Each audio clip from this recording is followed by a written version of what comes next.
So welcome, namaste. I would just wanted to share with you a short, a little bit of what we call self-inquiry, a class that's offered at Ananda Ashram twice a week. And self-inquiry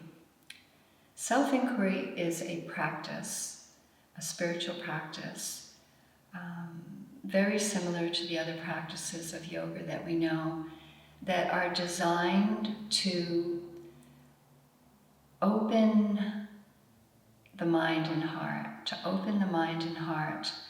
to our true nature. And in the ancient Sankhya yoga wisdom teachings, what we are essentially is consciousness.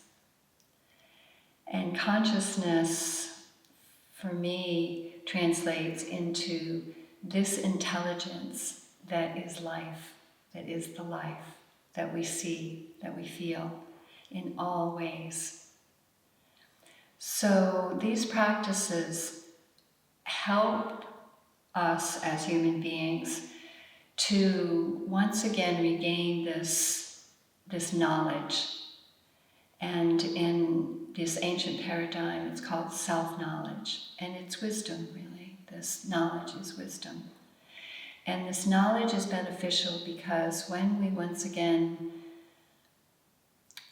recognize who we are, we human beings are essentially, amazingly enough, we recognize essentially what all life is, because the essence of who we are is the same. It's the same for all the beings, all the manifestation. And this is quite a statement, of course, but in yoga, we are not asked to simply believe, and that's why there are these practices of yoga. We are meant to investigate, to question, to test what we know, what we have heard, to test it by experiencing. So in self-inquiry, we are asking the question, who am I? And in asking this question, in a way, we are really wanting to know who the questioner is. Who is this one that has the intelligence to investigate, to explore, to know, to experience? And in some ways, it can seem like a very, what we call esoteric, very theoretical question. But I have found that it is a very essential question. That in exploring this, in knowing who we are, it actually really allows us to know life and enjoy one another, and really to understand our place in this life, which again is that's a big thing. And somehow, magically enough, this capacity for what we call introspection allows us to once again connect with what we call our subtle nature, which is simply the awareness. We're all very aware that we're aware. And yet we are often linking this awareness, this intelligence that we are, that life is, to the life forms, as if it only exists in the life form, coming from the life form. But the wisdom teachings offer this different perspective, that all the life forms are coming from this awareness, you might say / intelligence, that life is. So with this information, we allow ourselves to test it, to see what is our experience, what is our direct experience. not what we have heard or even learned from those we trust and we love. What is our direct, ongoing, moment by moment experience? And in order to know this, we must come to know who is the experiencer. What is that is experiencing? What is this intelligence that can function as a human being? As we know, there are myriad functions of the body. The mind is vast in its ability to experience past and future, imagination, that things that haven't even been thought of, that don't even exist. What is that? What is that can know and orchestrate all these incredibly myriad functions? And then we look at nature. It is very obvious that there is an intelligence here. And these wisdom teachings allow us, again, to understand the nature of this existence by simply knowing, who am I? Asking that question and allowing ourselves to simply be aware for just a moment. For just a moment. Who am I? And then just allow this question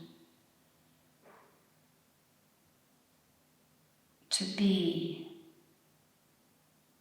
and simply be open to life's response. Thoughts will arise. We allow the thoughts to arise and we let them go.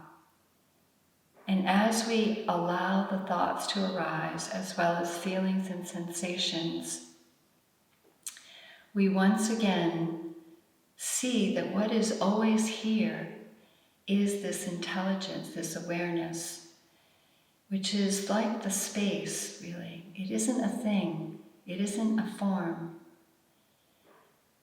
It is the space in which everything arises. So in asking this question, who am I, we allow ourselves to experience this space of awareness in which this question has arose, and we see whatever else arises in that space. And then we don't follow whatever arises. We simply allow ourselves to, you might say, see or know the space, that which is aware.